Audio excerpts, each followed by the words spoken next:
os neurocirurgiões portugueses faziam para tratar a depressão no início do século XX, você fica com um comportamento totalmente embotado. Você não tem mais depressão, mas também sente mais alegria. Você fica indiferente, porque você corta as conexões com a área pré-frontal.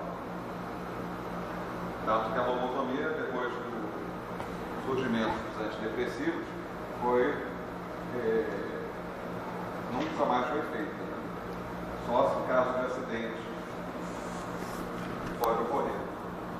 Então, áreas relacionadas às funções mentais superiores, pensamento, inteligência, cálculo, atenção, concentração, juízo, autocrítica, discernimento, o que é certo, o que é errado, né? As áreas pré-frontais são relacionadas com escolhas de opções e estratégias. Então, qual é a melhor opção, qual é a melhor estratégia comportamental, tem que ver. Então, você não vai vir aqui para a sala de aula pelado, né? De biquíni. Vou ter aula de neuroanatomia, você chega de biquíni desfilando. Não dá, né? Você não vai chegar aqui também com 7 dias sem tomar banho, fedendo, chulé. Então, vai todo mundo sair de perto de você. Então, escolha de opções e estratégias comportamentais. Você vai se adequar àquele meio. Você vai se vestir adequadamente. Você vai estar no meio social. Manutenção da atenção. Vocês estão vendo agora. Exato. Da hora. Controle de comportamento emocional, né? Você vai estável, não é bipolar, né? Você vai ficar oscilando, episódio de euforia. Vamos, Tony, vamos pra festa, vamos lá, cara, pô, legal. Não consigo fazer nada. Começa a chorar, triste. Então, da euforia, né, para a depressão, que é o antigo PMD, psicose maníaco-depressivo. Em fase de euforia, está cheio de energia, quer fazer tudo, e outras fases você é extremamente deprimido, sem vontade, sem ânimo para fazer nada. Tem um filme com Richard Gere, que ele tem distúrbio bipolar, mostra bem essa característica. Não estou lembrando o nome do filme, mas mostra bem as fases de euforia e as fases de depressão que o paciente apresentava. Elaborar planos futuros, também é a área pré-frontal. Na depressão isso está prejudicado. Quando vocês acompanharem pacientes com depressão, vocês vão ver que eles não fazem planos futuros. Nenhum. Pensa, o que você vai fazer daqui a um mês? O que você pensa no final do ano? É algum plano para estudar, para emprego, para viajar? Nada. Reserva. Tem planos futuros. E na psicoterapia, você está sempre verificando isso, porque é uma das condições para ver se o paciente está respondendo ou não. No momento que ele começa já a pensar, planejar o que vai fazer quando sair da clínica, é um resultado de uma melhora do quadro dele. Análise ponderada da situação, resoluções de questões abstratas, serologia e autocontrole do comportamento segundo padrões éticos. Então, você não vai sair, o cara te olhou, o que foi? Pá! Vai brigar com o cara, né? O cara te olhou, homossexual, tá dando em cima de mim, pá! Vai bater no cara. Então, você vai se comportar de uma forma adequada, segundo os padrões éticos. Então, qualquer menina bonita, você não vai lá agarrar ela, força, beijar, querer transar com ela, porque ela é bonita. Então, você sabe que tem que ter um comportamento adequado, segundo os padrões. Senão, todos nós homens seríamos o quê? Estupradores. Deu vontade de falar, não, quero aquela dele.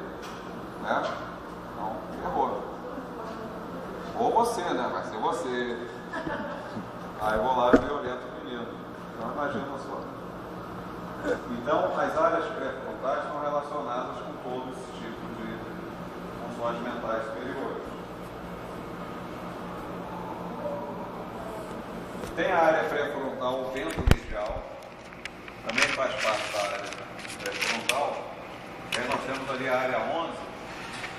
Ela está localizada, é a parte mais medial e inferior do lobo frontal. É chamada de córtex orbicomedial, né? O córtex orbital medial do lobo frontal. Está na parte inferior do lobo frontal, próximo à linha média. Então, você tem ali face medial do hemisfério do lobo frontal direito, face medial do lobo frontal esquerdo. É nessa região aqui embaixo, né, dessa linha média, o córtex orbicomedial, que nós temos uma área relacionada com a cognição social. Isso foi descoberto por causa de um acidente que ocorreu com um trabalhador chamado de Figgers Hayes. Ele sofreu um acidente de trabalho, né, numa ferrovia. E ele, que era uma pessoa extremamente responsável, cumpria os horários de forma adequada, educado, ele passou a ter um comportamento totalmente inadequado, irresponsável, não chegava mais no horário do trabalho. Ele vivia andando com a barra de ferro que tinha causado a lesão nele, falava com seriedade, xingava todo mundo. Mudou completamente a cognição social dele. Passou a ter uma conduta inapropriada. Porque ele trabalhava na ferrovia e ele socava a pólvora, né, para poder fazer a colocação dos trilhos. Só que ele fez isso, né, socando a pólvora na pedra para poder fazer a colocação dos trilhos. Ele, em vez de usar uma madeira, ele usou um cano de metal, uma barra de ferro, socando a pólvora no buraco. Só que aí, metal com pedra fez uma faísca e aquilo explodiu. Então, o que aconteceu? Ele socou a barra, a pólvora estourou, a barra penetrou por baixo, na face média do crânio dele, atravessou uma órbita e saiu por cima da cabeça. Ela foi lançada a 50 metros de distância. Ele caiu, entrou por baixo, perfurou uma das órbitas, ele perdeu um dos olhos e saiu aqui bem em cima. Ele perdeu a consciência, caiu no solo, o barco foi para 50 metros de distância.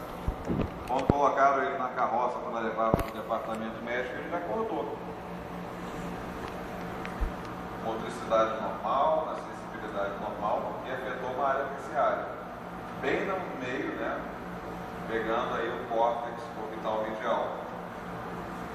Se esse robô, que naquela época, imagina, foi século XIX praticamente, sobreviveu, e aí você viu o comportamento alterado dele. Aqui é o modelo que foi feito depois, né, de resina,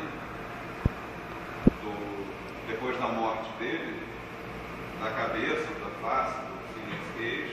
A barra penetrou nessa região, ele perdeu a visão do olho esquerdo e saiu aqui no topo do crânio. Então, mostrando aqui o crânio dele de verdade, esse é o crânio dele, uma fratura, né, que aquilo ali rompeu na hora que a barra de ferro atravessou o crânio dele, então penetrou na órbita e pum. Então fez esse movimento aqui e atravessou totalmente o crânio dele. Aí fizeram uma reconstituição, como a barra de ferro teria atravessado o crânio dele, né? E fizeram a representação também como essa barra pegou exatamente a parte mais medial do lobo frontal. Então, parte mais medial do lobo frontal esquerdo e direito. A barra atravessou bem ali no meio. Ele sobreviveu, não teve nenhuma lesão motora, nenhuma lesão sensitiva, mas a cognição social dele foi totalmente alterada. Então esse caso foi descoberto por causa dessa alteração. Área temporoparietal.